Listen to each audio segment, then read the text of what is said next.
Hello everybody, and thank you for joining WeConnect International and IBM today for this Procurement Insight session presented by Andrea Fimian, EMEA Supplier Diversity Programme Manager at IBM. My name is Maggie Berry. I'm the Executive Director for WeConnect International here in Europe, and I'm delighted that you've joined us either live today or that you're listening back to the recording.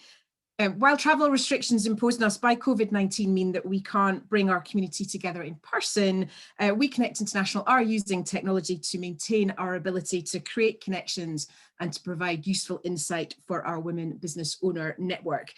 Today, Andrea is going to be sharing a high-level overview of how procurement works within IBM, their expectations of potential suppliers and what suppliers should be ready for if they're embarking on a tender process with the company. They're hopefully an overview of the structure of the business and an overview into what IBM buy and what they don't buy. There will be time for questions at the end, so please do make the most of this opportunity to ask Andrea for more information. To keep back all participants just to keep themselves on mute, please do use the chat functionality if you've got urgent questions during the presentation, but we'll come off mute at the end and we can have a discussion. But I really hope this will be helpful. We'd love to hear your feedback afterwards, so please do let us know. Andrea, a big thank you from the WeConnect International team for presenting for us today, and the floor is yours. Thank you very much. Thank you so much, Maggie, and thank you so much for having me presenting some insights into IBM's procurement organization and also into IBM. I mean, what we actually do nowadays and what we buy and how you can best prepare to become supplier to IBM. So I want to start with my presentation. So my name is Andrea Fimian. I'm leading the Supplier Diversity Program for IBM in EMEA, Europe, Middle East, and Africa. So if you have any questions around all of these regions, reach out to me. You will also receive my contact details at the end of the presentation. So before I actually move to the next slide, so I want to kind of place a question into the room. If anybody has an idea what IBM main business is today. Do you have any touch points with IBM? Do you know what IBM is doing, selling? Just go off mute and place your answer. I think it's Hi, Andrea. So I think you do a lot of digital transformation now. Hi, was that Colette? It was, yes. Yes, thank you so much. Right, thank you. Any other comments? I would say it's much more about consulting and solutions than maybe about hardware. Thank you, Fiona. This is very, very true. So we are no longer doing producing typewriters. There is still some hardware business, but the main business is actually, as you can also see, is one of IBM companies is actually Red Hat, a cloud company that IBM bought last year. So it's all about cloud and cognitive business right now. Of course, there's also a lot of other stories where IBM has some business and has kind of their hands in. If you think about IBM bought the Weather Channel a couple of years ago, so it's also a lot about analytics, prediction of weather, how can we support businesses around that and so on. NASCAR, Wimbledon, a lot of analytics around sports. So there's also, for example, in Nintendo GameCubes, there's IBM solutions. So there's a lot of touch points where you might probably not even know that there is IBM inside it. But yes, so as I said, a lot about cloud, a lot about artificial intelligence, cognitive business, and as you said, consulting services, security underpinning everything. We still have a lot of research, so we have a lot of patents that we sign up every year. So this is just to give you a quick overview of IBM's main business. and our main competitors, and then some stories. I'm gonna move to the next slide. These slides are shared at the end of the presentation, or you can actually look up all of these links yourself and get more insights into IBM's business. I actually wanted to share some information about inclusion, diversity of IBM. It's been in IBM's DNA from the very beginning. So in 1899, the first African-American employee was actually hired at IBM. I mean, this is, it is 64 years before the Civil Rights Act in the US, and it's been, I mean, almost over 120 years from today ago. So in 1914, the first disabled person was hired. Already in 1930s, it was an equal pay for equal work document written. We had the first female vice president in 1943, and we had the first non-discrimination letter signed in 1953, which included all race, color, creed, based on religion, sex, gender, national origin, genetics, disability, and age. So this was really a long time ago, and we had the first we were actually the first major corporation globally to include genetics privacy in our non-discrimination policy. So, and there is also a very nice YouTube video, which is kind of summarizing all of these events which happened in the past 120 plus years, which I also added to this slide. So I also want to share, which is really important, IBM's values and the current Embrace campaign that is going on. So this is something we live on an everyday basis. Our values, which include the dedication to every client's success, innovation that matters for our company and the world, and trust and personal responsibility in all relationships. So this is really something that is in IBM's DNA and is also really important in our daily work, that we live by and work by these values. Then the Embrace campaign, I don't want to share too many details. I also added a link to the campaign, but it has to do with the Black Lives Matter movement and how we as IBM support the Black communities and also BAME communities on European level. And I also want to share that we had the first Black woman in the US to earn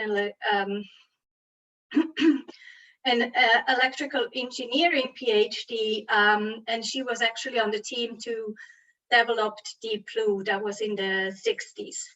So it's also a long time ago.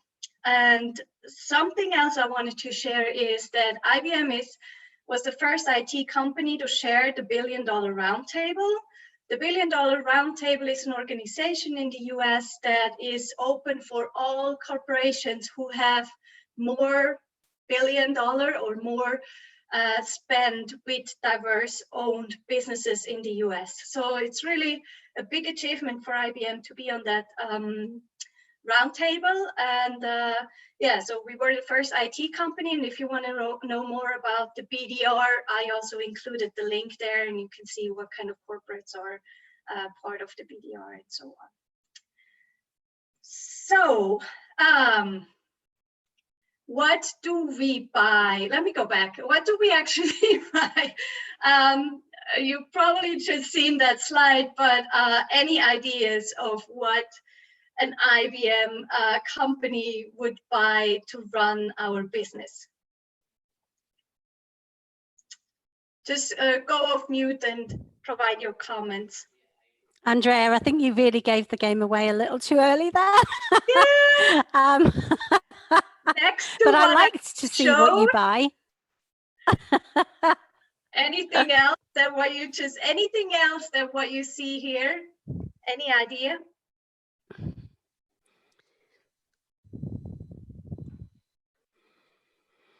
So what do you buy to run your business? Well, I think as with most businesses, everything from, if you take the full functional breakdown of an organization, then everything all the way along that journey. So everywhere from kind of the HR and the resourcing, through to finance, through to stock management and control, through to service level agreements and support contracts. And yeah, I would say all of those things plus more.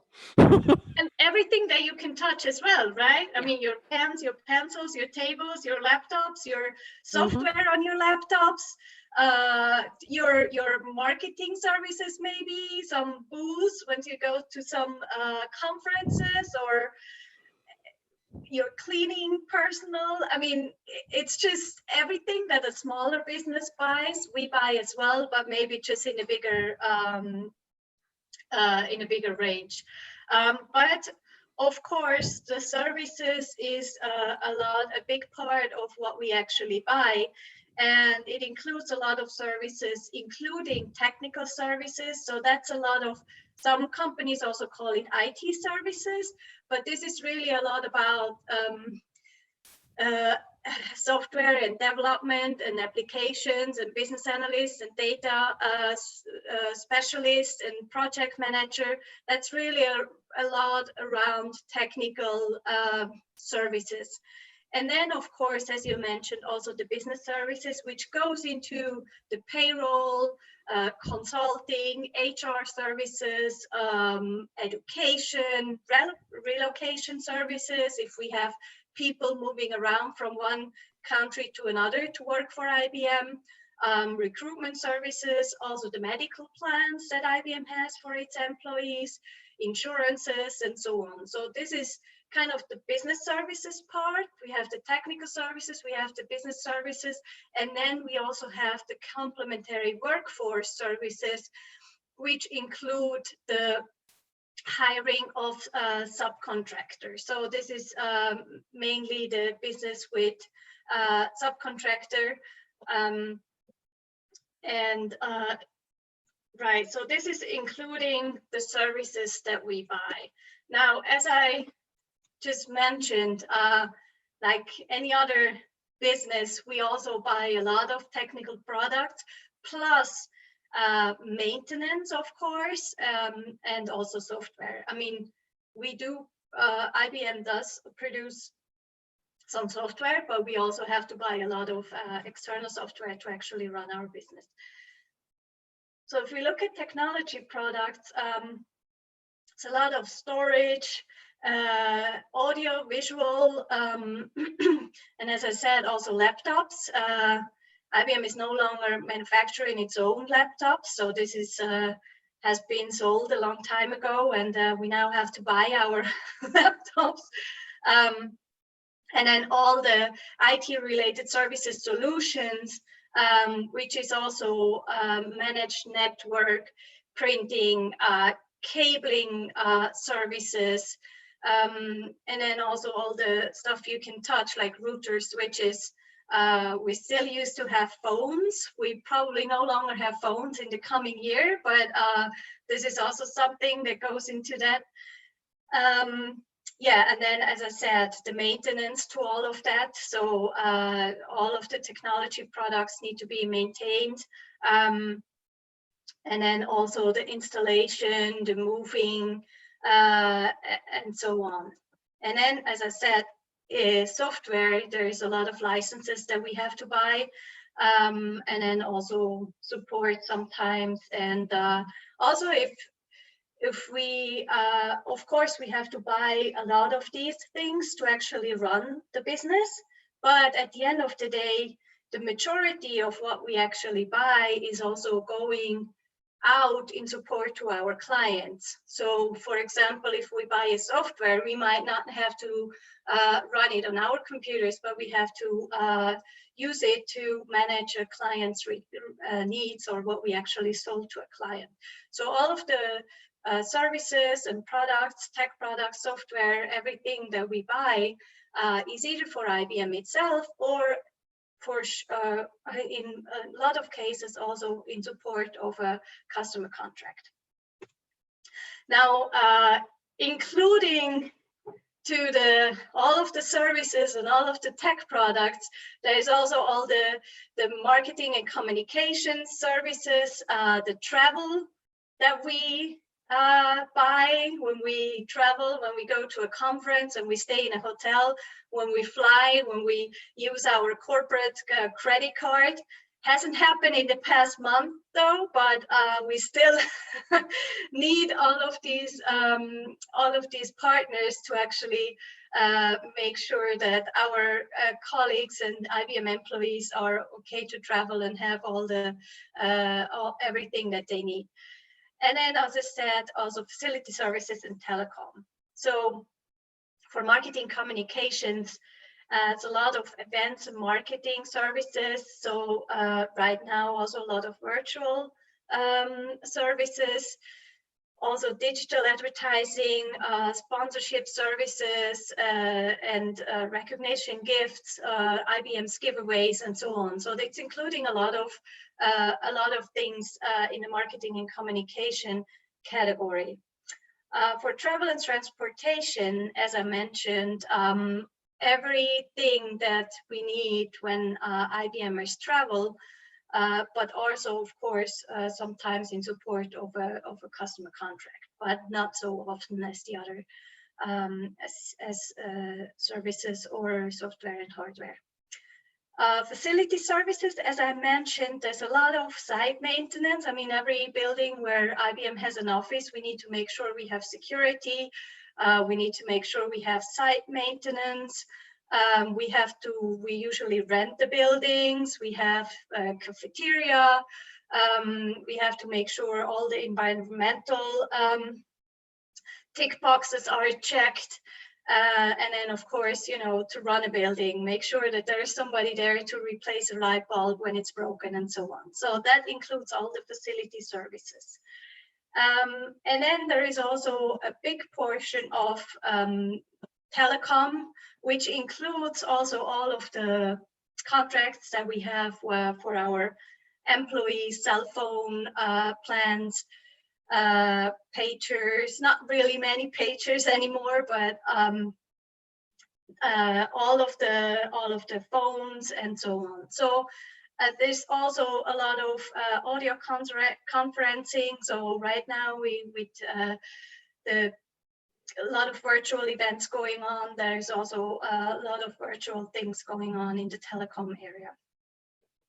So this is kind of in a nutshell and really really quickly explained what IBM buys.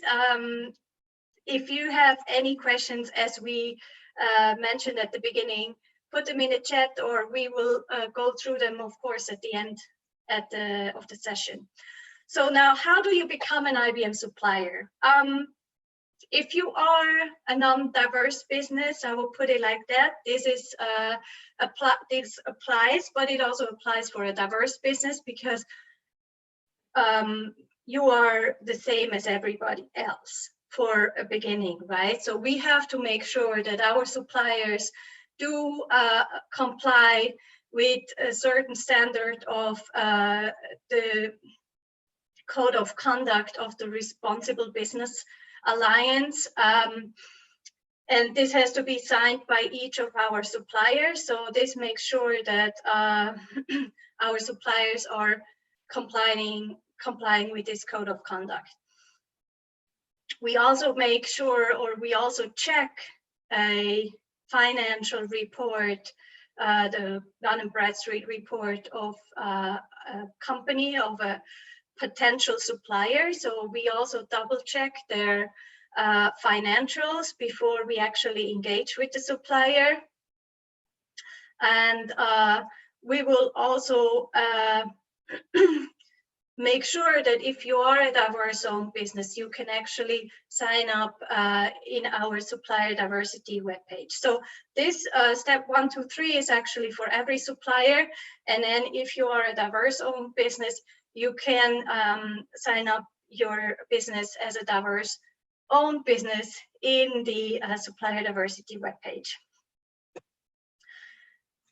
So what do we actually do at IBM? What kind of program do we have? So IBM Supplier Diversity Program, and as you've seen at the very beginning, IBM is a very inclusive company from the very beginning. So it has been, diversity and inclusion has been in IBM's DNA from the very beginning. And our Supplier Diversity Program is actually 52 years old this year. It turns 53 next year. And we have 4 definitions for a diverse business that we apply on a global level. And that includes women, ethnic minorities, LGBT plus individuals, plus people with a disability. There are definitions that we apply in other regions, or in some regions only, like veterans in the US, or like castes in India, but not, these are the 4 global definitions. We do have 2 initiatives on a global level. So we do have a first-tier initiative where we have targets in dollars and in percentage, which means that we have to achieve a certain amount of spend with diverse-owned businesses on a global level. And that also is the same for percentage. So the percentage is based on the overall spend, meaning so and so much of the overall spend has to be spent with diverse-owned businesses. And we also do have a global second-tier program. So we want to make sure where we are not able to work with diverse suppliers directly, that our supplier in that area actually has a supplier diversity program on their own, and they have to report their diverse spend back to us. So this is also something that is rolled out globally, and our suppliers have to report their diverse spend to us, which is IBM's second-tier diverse spend. We do also help suppliers develop diverse suppliers. We do have mentoring programs in the US, and we have a very new, well, it's not so new anymore. It's been in the 2nd year now in EMEA. We also have a mentoring program. We do lots of workshops, lots of education sessions, also sharing best practices with other corporates. So there's a lot of learnings and sharing best practices going on, where I talk to corporates who want to start their supplier diversity program in Europe, and just to get a feeling of how we do it and what we can learn from them, for example. So there's a lot of talks behind the scenes also between the corporates going on. And then, of course, we also do a lot of introductions of diverse-owned businesses to either our sourcing teams or to our tier 1 supplier in that area. So if we meet a diverse business who is selling something that IBM wouldn't buy directly, we are introducing that diverse business to our tier 1 supplier in that area. Now, what you can also see on that slide is the link where you can sign up as diverse supplier. This is also our supplier diversity webpage, where you can find a lot of information about our program, all the contacts on global level, and also our supplier diversity brochure, which includes a lot of information about our program as well. And there is also the link to our 50-year celebration video. It is on YouTube, so it's publicly available. And it includes speeches from our then CEO, Ginny Rometty, from our CPO, Bob Murphy, from our Global Supplier Diversity Program Director, Michael Robinson, and some of our diverse suppliers who have been on the journey with us for a long time already. So it's really a very interesting video. It's about 7 minutes or 10 minutes, so it's worth watching.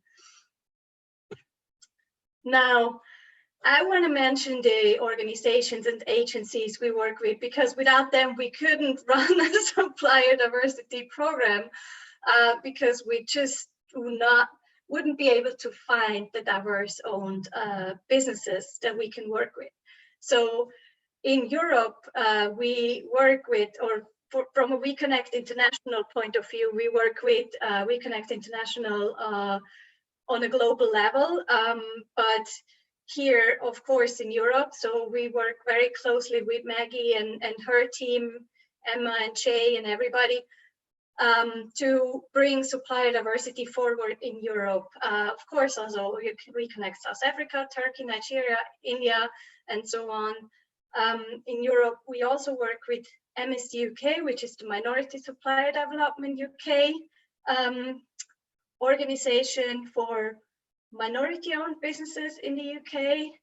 And minorities are also certified by MSD China or CAMC in Canada and Supply Nation in Australia. Then we have a new kid on the block, which is EGLCC, that's the European Gay and Lesbian Chamber of Commerce. They have just been founded 2 years ago and we're about to become a member. But of course, also important to have a network of LGBTQ+ owned businesses in Europe. And then in the US, of course, I assume the known organizations like NMSCC, WeBank, and GRCC and Disability In, which are also for minority owned businesses, women, and the National Gay and Lesbian Chamber of Commerce. So in regards to registering on IBM's website as diverse business, I also want to say it's very important to be certified with one of these organizations, because as long as you're certified, we will be able to find you as diverse business, and we will also be able to count the spend that you as a diverse owned business into our diverse spend reports and into our debt spend. So let's say we have an RFP. Going to the next slide, we have an RFP. We will actually look through our network of businesses, of suppliers, but we will also reach out to WeConnect and say, look, we have this opportunity coming up. Do you have any diverse business that we can include that you're aware of from your network? And then we actually include them in our tender if they're capable of providing that product or service, of course. But this is actually something, the do's when working with corporates, that we were putting together after doing some research of what has happened to that diverse business that was included in that RFP but didn't win. So we have realized that there's a lot of businesses, they are shy of asking questions. If they don't understand the bid they're receiving, they're just like, okay, I better not answer than saying something wrong. Just ask questions. Go out to the person who sent you the bid and place the questions, because they can always say, well, we're not going to answer, or they can always say, this is not something we were able to share. But you better ask questions than either provide a wrong bid or not provide a bid at all. Then what's also always is a differentiator is show passion for your business. So I think we all know that if you have your own business, that's just that the passion for your own business is so much different than if you might be part of a bigger team, or if it's not your own and you haven't built it up from the very beginning. So this is also very important that you have passion for your business. Know your core competence. So don't say, well, I can do everything. Rather, you say, well, this is really where I'm good at, and then concentrate on that part. And this is also something, I mean, diverse-owned businesses are usually SMEs. They're usually small and medium-sized businesses. So highlight why a corporation should choose you over another large corporation, over one of your competitors. And then what I said, certify your business as diverse with an association that's certifying. Because, as I said, if we have an RFP, we usually, of course, review our databases, but we also reach out to the WeConnects in this world to check their network for diverse-owned businesses we can include.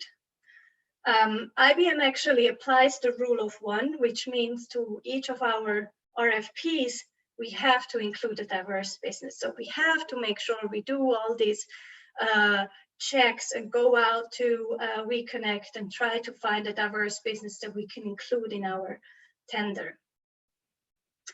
Another point is be patient.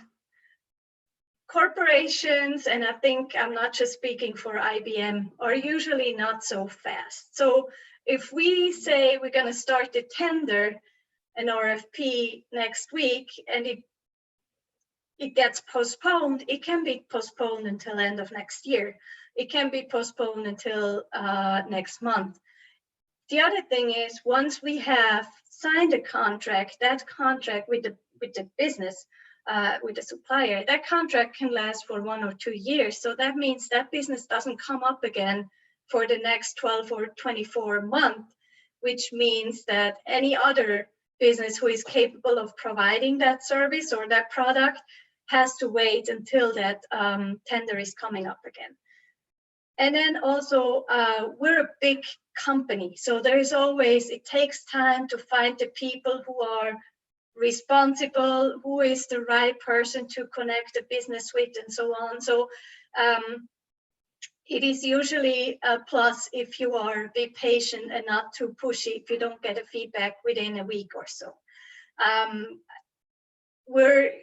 You can always follow up and say, hey, can I get an answer, or any blockers from your side? What can I do? But not on a daily basis. So this is really something which is also good to know, that we're pretty small moving. And then do your homework. So I think I gave you some insights into what we buy and where you might fit into a corporation for what you sell. I also want to share the corporate social responsibility report of IBM, which includes a whole list of tier 1 suppliers that we work with on a global level. So that might give you an idea of who IBM suppliers are. And if you see, for example, a global facility management supplier, we might not buy for example, security guard just for one location in Germany. So then we will probably connect you to that security provider where we buy security services for a whole country or even a whole region. So just to give you an understanding of who our suppliers are on a tier 1 level there. And if you want to get connected to any of them, you are always welcome to reach out so we can do that connection and see if they have a fitting for you. Then know your competition, so you should know who you compete with. And then of course it kind of goes into the same point that I mentioned before, highlight your advantage. What am I doing better than my competitor? Another thing which I think easier said than done is partner with diverse-owned businesses, other diverse-owned businesses. So WeConnect has a huge global network of diverse women-owned businesses. And we have, most corporates have large multi-country RFPs. And if you are just able to cover one region of a small country, it's just so hard to engage directly, because as I said, we usually buy it on country level or even on regional level. So that's where we also suggest to look into the WeConnect's global network and see where you might be able to partner with another women-owned business. And then kind of also going back to the ask questions, if you respond to an RFQ to a tender, make sure you understand the requirements. And if you don't, just ask questions, ask what are you looking for here? And then that makes it much easier. One thing that's also very important, even though it's the second last bubble here, room for growth and global reach. I mean, if you read or if you listen to the 50-year celebration video, you hear a lot of suppliers talking, and they started a small business as a supplier to IBM, and they're now multinationals or even global suppliers of us. So if you have that room for growth and global reach, you have great chances to actually grow together with the corporation, if it's IBM or any other corporation who has a supplier diversity program. And then as we have at IBM, very important, have your values and share the company's values. That's also something which is always very appreciated if they are shared during a pitch or a presentation.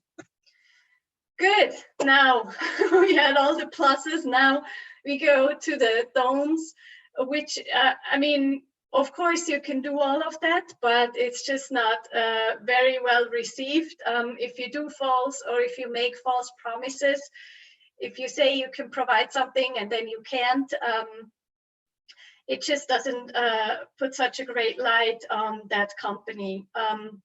And here again, submit incomplete responses. I mean, if you receive an RFX, you might not win the first time, but you just gain some experience of how RFPs or tenders look like from corporates. They're usually approximately the same amount of workload where you have to provide so much information. But once you have done it once, you are much faster the second time. And then I would really encourage you to make sure that when you respond, that it's all complete, all the data is there, because otherwise it's just a lot of work that you did and is not, will not be received because you drop out because some data is missing.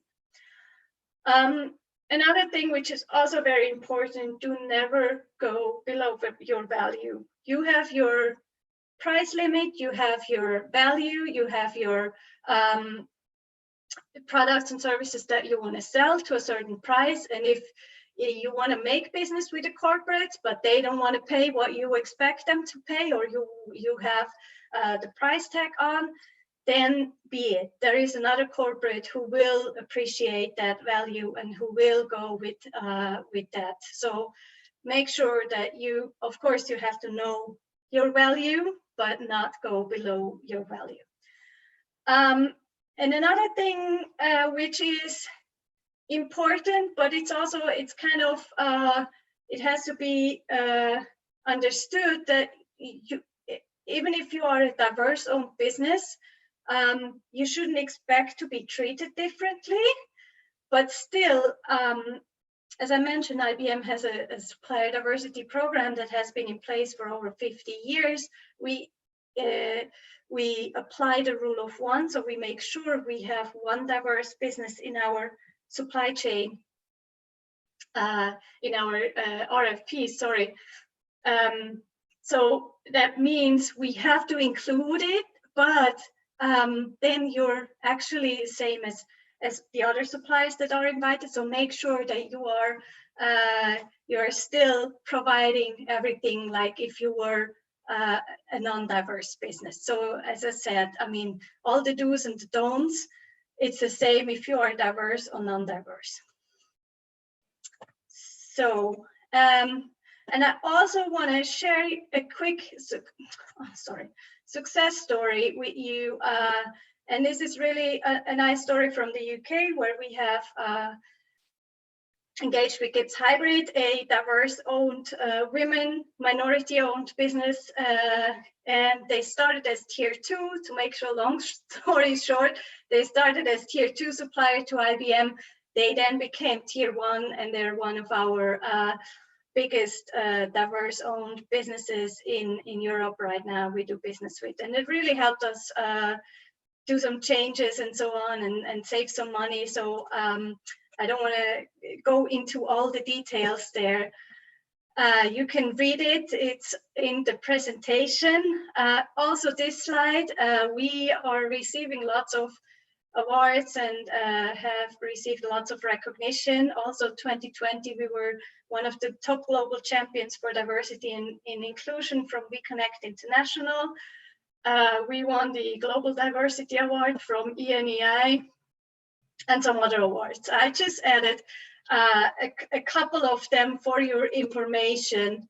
And the last thing I also want to share is a new tool called Trust Your Supplier. This is a tool that IBM has together with Chainyard produced, and it is a platform for procurement organizations to actually sign up. And if you are a business and you onboard in Trust Your Supplier, your profile will be visible to all these corporates who are already on Trust Your Supplier. So there's a lot of corporates who are working or are onboarded to Trust Your Supplier already, which is GSK, Cisco, JetBlue, Lenovo, T-Mobile, Vodafone, Nokia, IBM, of course. There's more to come. And once you are actually onboarded to that tool, your profile can be seen by all of the corporates. It's based on blockchain, so you can decide who sees what. And it makes it also much easier for businesses to onboard once, but you can actually do business then at the end of the day with all these corporates who are using Trust Your Supplier.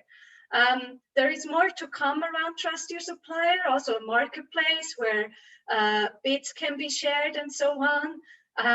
We're not there yet, but I will for sure keep WeConnect up to date on what's coming there. But it's a great tool for if you are working with some of the corporates already that you onboard there. We're actually moving all our suppliers to Trust Your Supplier now, so they will be growing in the next couple of months.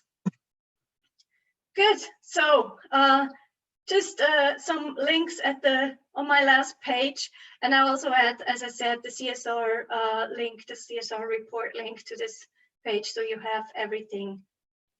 And I think with that, I'm gonna open up for Q&A, and I think it took some more than 30 minutes. Andrea, thank you so much. You've shared a really brilliant insight into this, and it's, you know, there's lots of different facets to working with any large corporate, but you've we'll share the slides, and then if you're listening back to a recording, please contact the WeConnect team to get a copy of the slides as well. But I had a couple of questions that I'd noted down.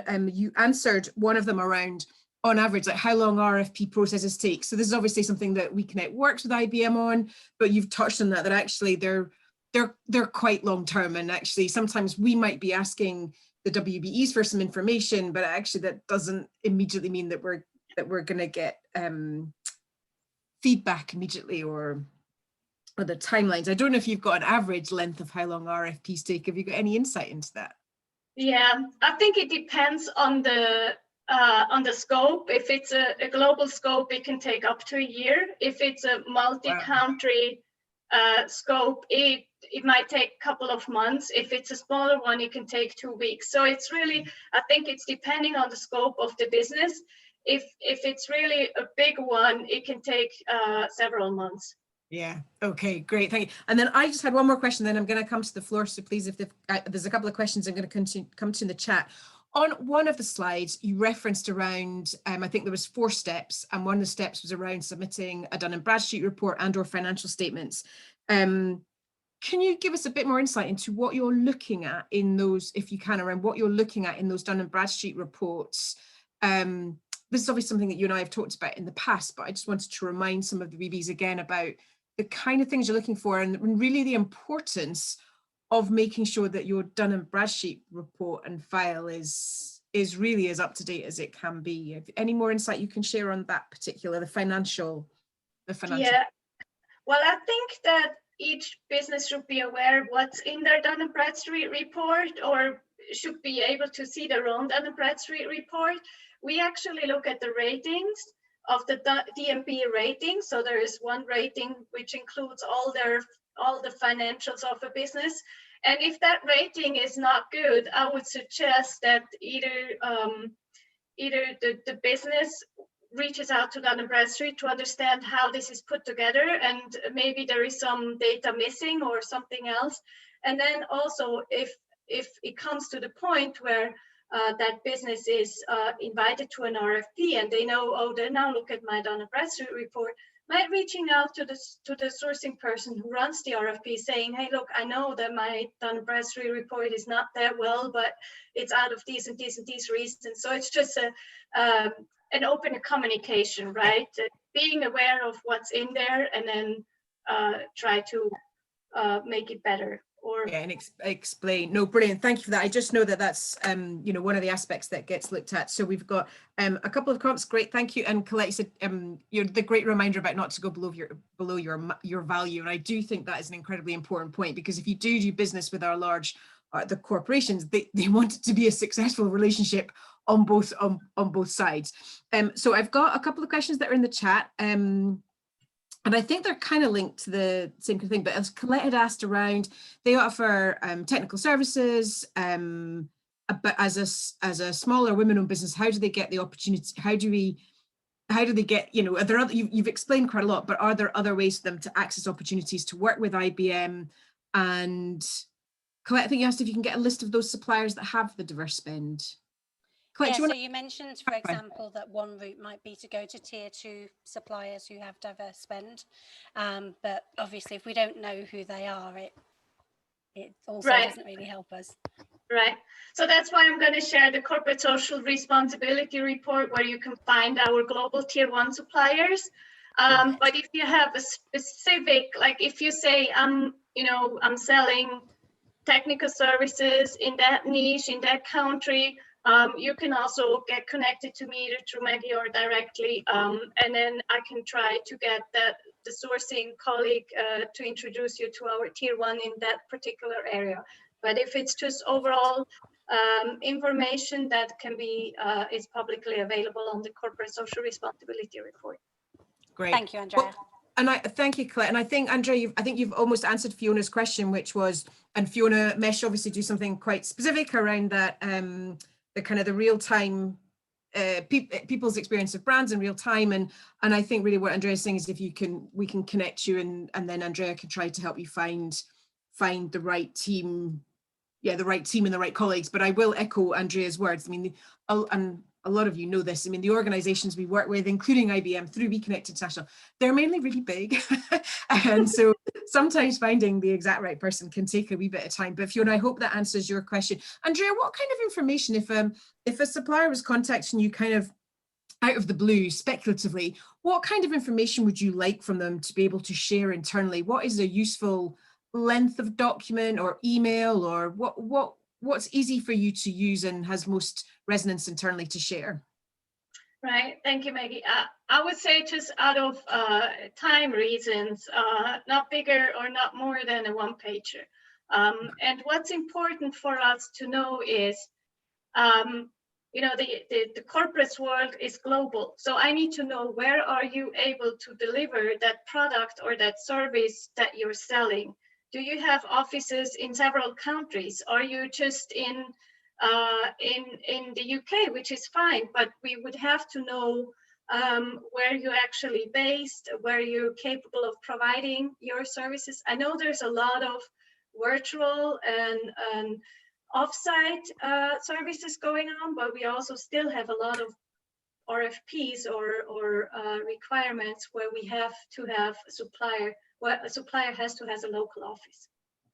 So next to your elevator pitch and what you're actually selling, it's very important to know what is your geographical reach. Right, and that's really helpful to know. So I would just ask if anybody's got other questions for Andrea, and then, oh great, I've just got a question from Cheryl at C2 Vents, just saying, how do we identify the right procurement category lead for services? Is that something that you can maybe offer insight in, or is there anywhere on your, is there anyone on the IBM website that has a kind of a concrete listing, or is that? Well, I think this presentation includes already some a good breakdown of all the categories and sub-services, subcategories that we buy. So it's actually, you know,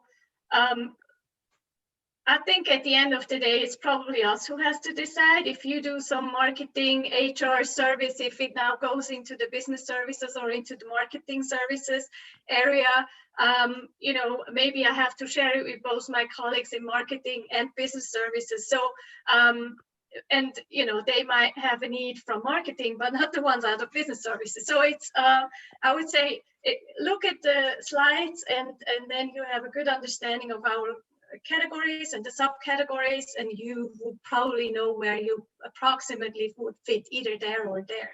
Yeah, absolutely. Well, I hope that, I mean, this is great insight. And, you know, yeah, I think one of the key messages is, like, it takes time when you've got to get to know organizations and kind of understand where things fit. Hence why me asking Andrea to share some information with us today, and then understanding about your own, you know, and what you'd like to do, and that value and that price point.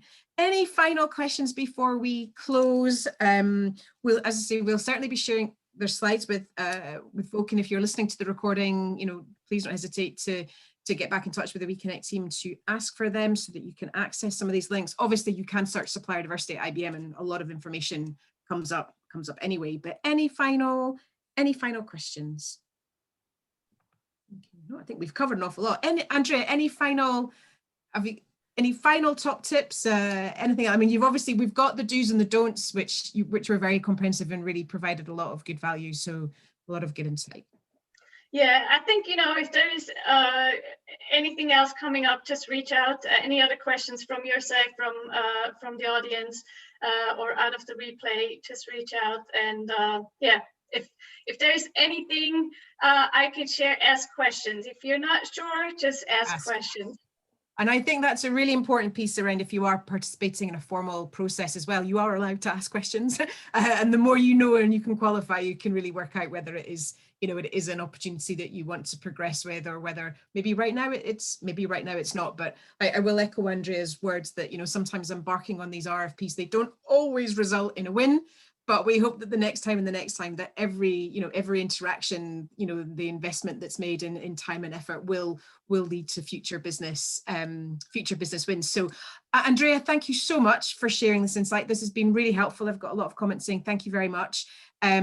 We will be sharing the recording, so please watch this space. We'll make sure to get that out to you. But Andrea, a big thank you from myself and the WeConnect International team and our women-owned businesses. And we will be sharing the video with some of the other groups that you referenced as well. So we'll make sure that they can access the recording too. But thank you so much for your time today. And thank you for everybody who's joined live. And if you're listening to the recording, thank you for listening through to the end. That is amazing. So thank you very much, everybody. Thank you for having me. Thank you. Thank you. Bye-bye.